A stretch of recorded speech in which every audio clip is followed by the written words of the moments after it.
Hello students, welcome in chemistry class. आज इस class में हम डिस्कस करने वाले हैं physical properties of alcohols and phenols.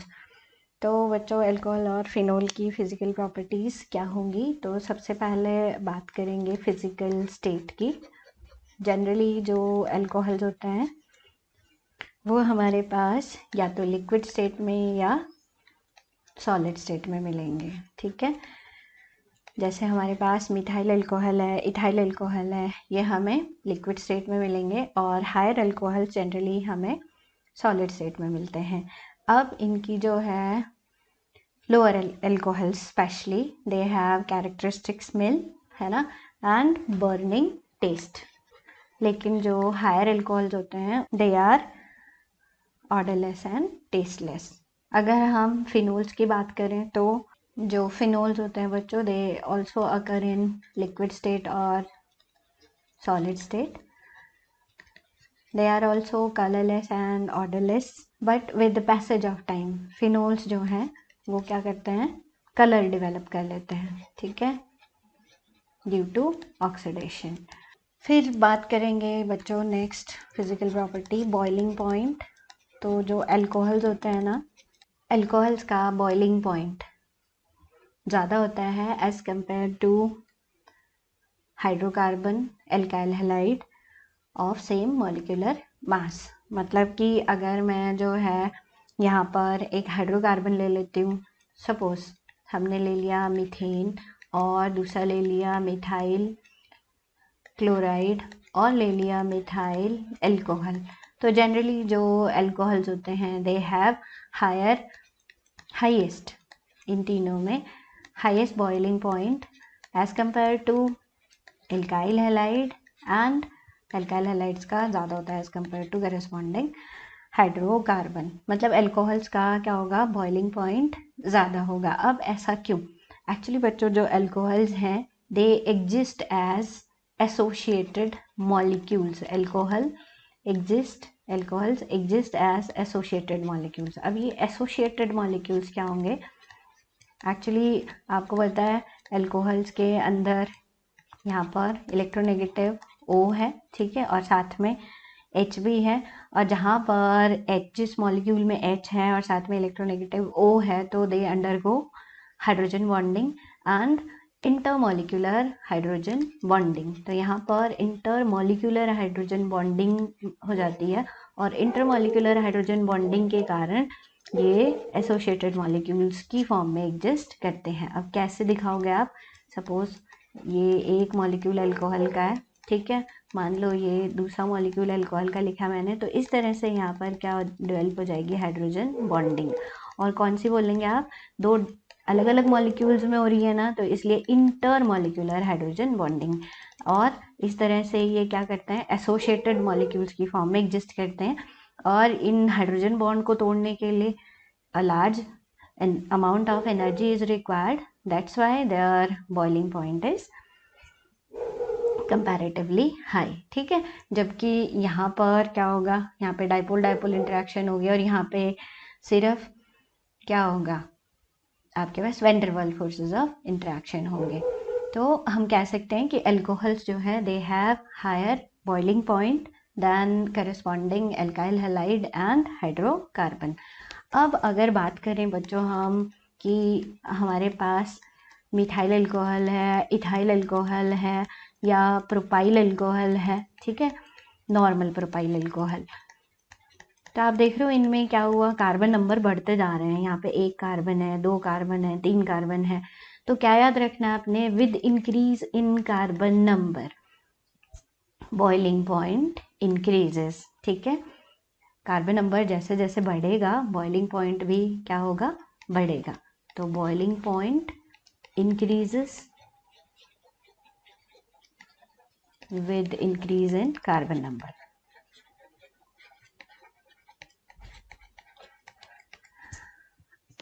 अब अगर हम बात करते हैं आइसोमेरिक अल्कोहल्स की, आइसोमेरिक अल्कोहल्स, तो फिर बॉइलिंग पॉइंट कैसे डिफर करेगा, आप ध्यान देना बच्चों, और इम्पॉर्टेंट है समझना भी इसको, अक्सर कॉम्पिटिटिव एग्जाम में यहाँ से क्वेश्चन पूछा जा सकता है।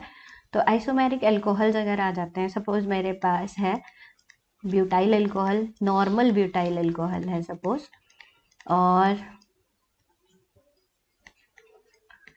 दूसरा मैं लिख देती हूँ आइसोब्यूटाइल अल्कोहल,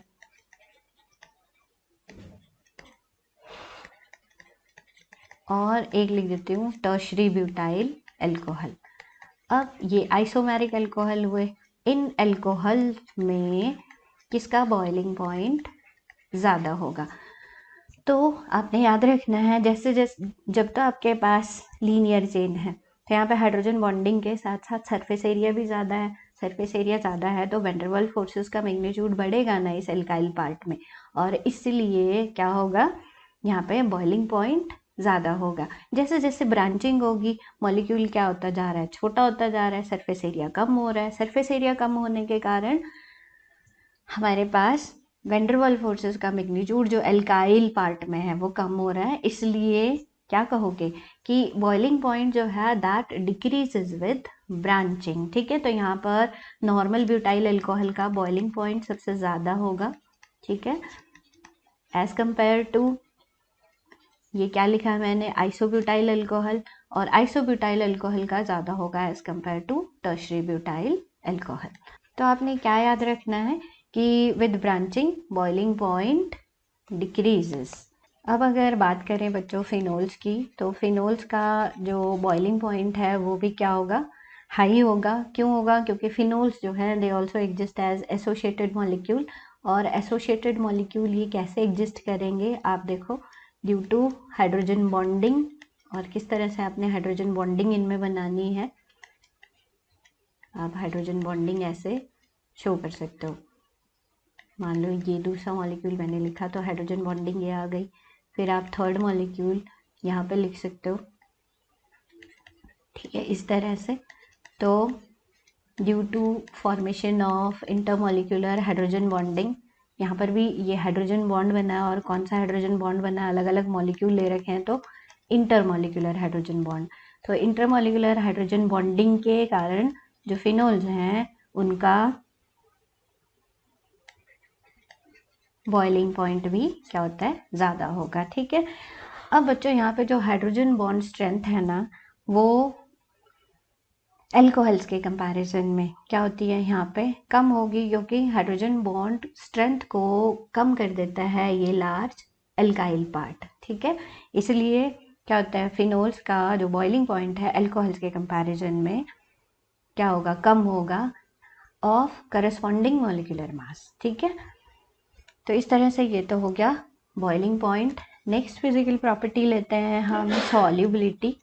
अब जो एल्कोहल्स हैं they are soluble in water. Alcohols water में सॉल्युबल क्यों हैं? अब आपको पता है बच्चों कि सॉल्युबिलिटी जब भी हम चेक करते हैं तो हम एक चीज़ देखते हैं लाइक डिजॉल्व्स लाइक, मतलब अगर आयनिक कंपाउंड है तो आयनिक सॉल्वेंट में या पोलर सॉल्वेंट में वो डिजॉल्व हो जाएगा। ठीक है, और साथ में हम देखते हैं कि अगर कोई मॉलिक्यूल है या कंपाउंड है वो वाटर के साथ हाइड्रोजन बॉन्ड बना पा रहा है तो that will be soluble in water. हाँ, सॉल्युबिलिटी जो है उसकी वेरी करेगी कि किस स्ट्रेंथ का हाइड्रोजन बॉन्ड वहाँ पर बनता है। कैसे? आप देखो जो एल्कोहल्स हैं they are soluble in water. अब वाटर में सॉल्युबल क्यों है ये? क्योंकि they are able to form hydrogen bond with water. कैसे? मान लो आपके पास ये एक अल्कोहल मॉलिक्यूल है और दूसरा मैं वाटर लिख देती हूँ, तो क्या होगा, यहाँ पर सपोज मैं इस तरह से अल्कोहल और वाटर मॉलिक्यूल लिखते जाती हूँ, तो देखो आप अल्कोहल और वाटर के बीच में क्या होगा, हाइड्रोजन बॉन्डिंग होगी, और due to formation of this hydrogen bond और इंटरमॉलिक्यूलर हाइड्रोजन बॉन्डिंग के कारण alcohols are soluble in water.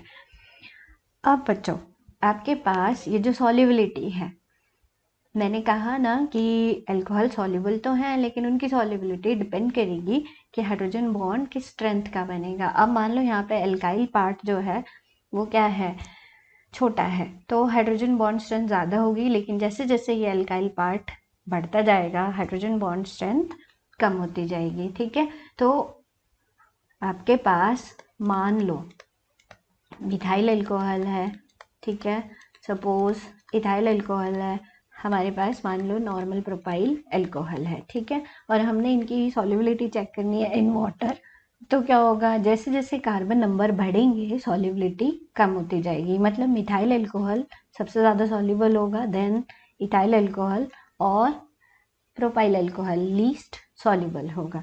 मतलब क्या याद रखना है आपने, solubility decreases with increase in carbon number, with increase in carbon number. लेकिन अगर हम आइसोमेरिक अल्कोहल्स की बात करें तो उनकी सॉल्युबिलिटी कैसे वेरी करेगी। तो अगेन हम ले लेते हैं यहाँ पे butyl alcohol, normal butyl alcohol, isobutyl alcohol,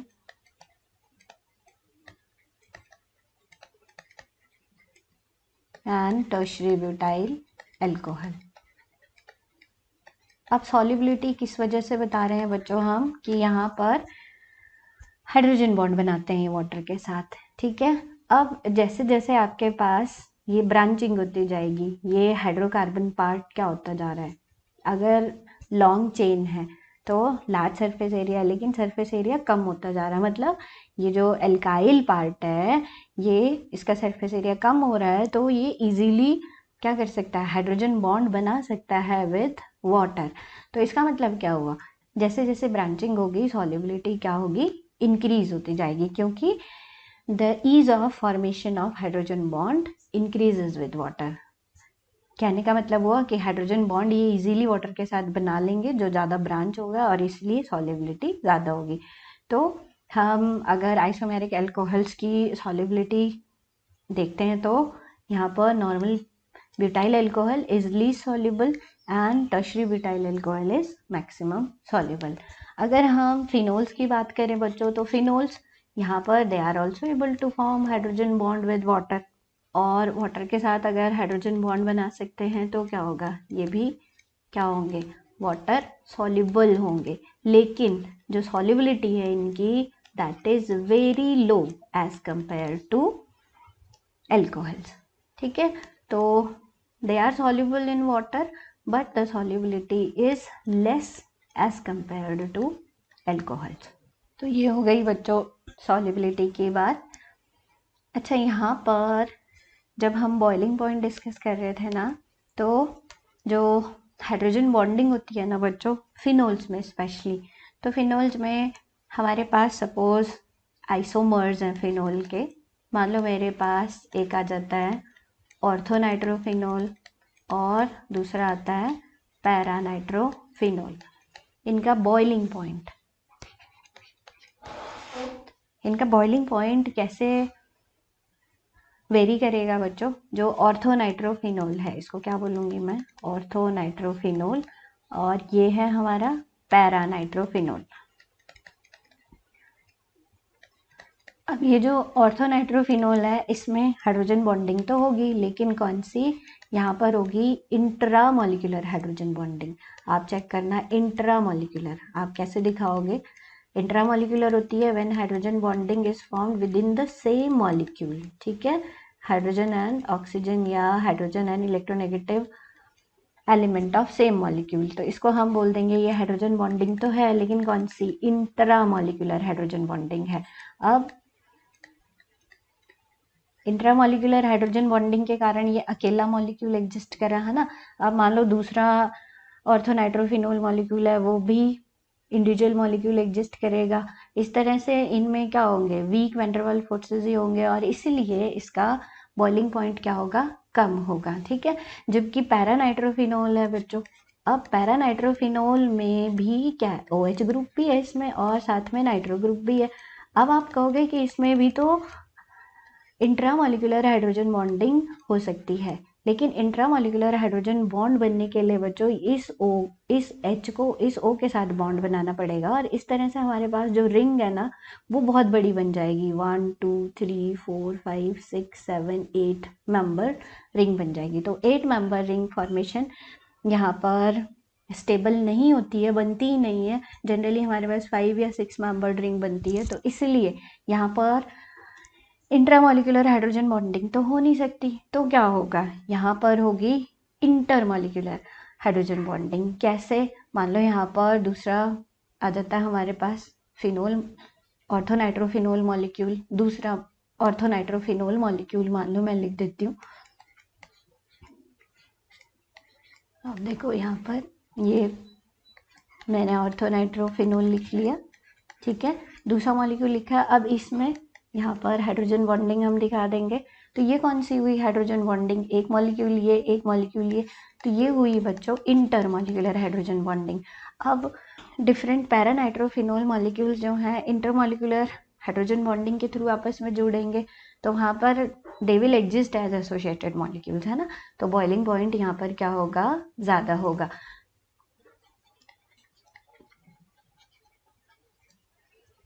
अब बॉइलिंग पॉइंट ज़्यादा होगा तो इस कारण से आपके पास जो ऑर्थोनाइट्रोफिनोल है ना, दैट इज स्टीम वोलेटाइल। याद रखना, आपने कई बार आपसे एमसीक्यू में पूछा जाता है which of these two is, which of the following is steam volatile. तो ऑर्थोनाइट्रोफिनोल इज स्टीम वोलेटाइल, जबकि पैरानाइट्रोफिनोल जो है that is not steam volatile.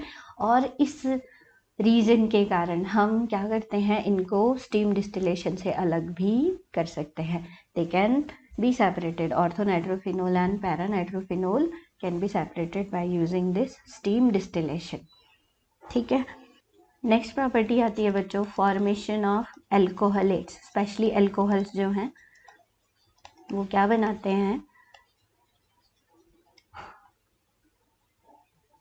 एल्कोहलेट्स बनाते हैं। अब एल्कोहलेट्स क्या होंगे, एक्चुअली जो है एल्कोहल्स के आप कहोगे कॉम्प्लेक्सेस होते हैं। कैसे, मान लो मेरे पास इथाइल अल्कोहल है और हम इनको क्या करते हैं, ट्रीट करते हैं विद कैल्शियम क्लोराइड और मैग्नीशियम क्लोराइड के साथ, तो क्या होगा, ये जनरली इनके साथ बना देते हैं इस तरह से, ये इनके साथ जनरली कॉम्प्लेक्सेस बना देते हैं इस तरह से। आप देखो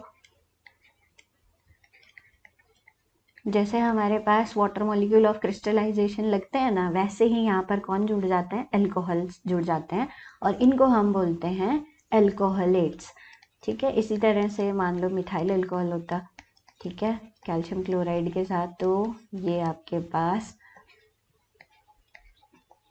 4 मॉलिक्यूल इसके जुड़ते हैं यहाँ पर मिथाइल अल्कोहल के, ठीक है। इथाइल अल्कोहल है, मैग्नीशियम क्लोराइड है, तो यहाँ पे 6 मॉलिक्यूल्स आप लगा दोगे और इनको बोलते हैं हम एल्कोहलेट्स।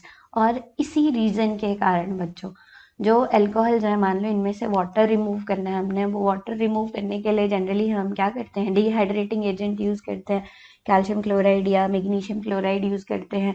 लेकिन कैल्शियम क्लोराइड या मैग्नीशियम क्लोराइड इनके साथ क्या बना दे रहे हैं, कॉम्प्लेक्सेस बना दे रहे हैं, एल्कोहलेट्स बना दे रहे हैं। तो हम इस कारण से एल्कोहल्स को एनहाइड्रस कैल्शियम क्लोराइड या मैग्नीशियम क्लोराइड के साथ ड्राई नहीं कर सकते। या आप कह सकते हो कि anhydrous calcium chloride can not be used और magnesium chloride can not be used for dehydrating alcohol. So this is all about physical properties of alcohols. आपने अच्छी तरह से इनको समझना है, अक्सर यहाँ से रीजनिंग क्वेश्चन आपसे पूछे जाते हैं। So keep watching, thank you.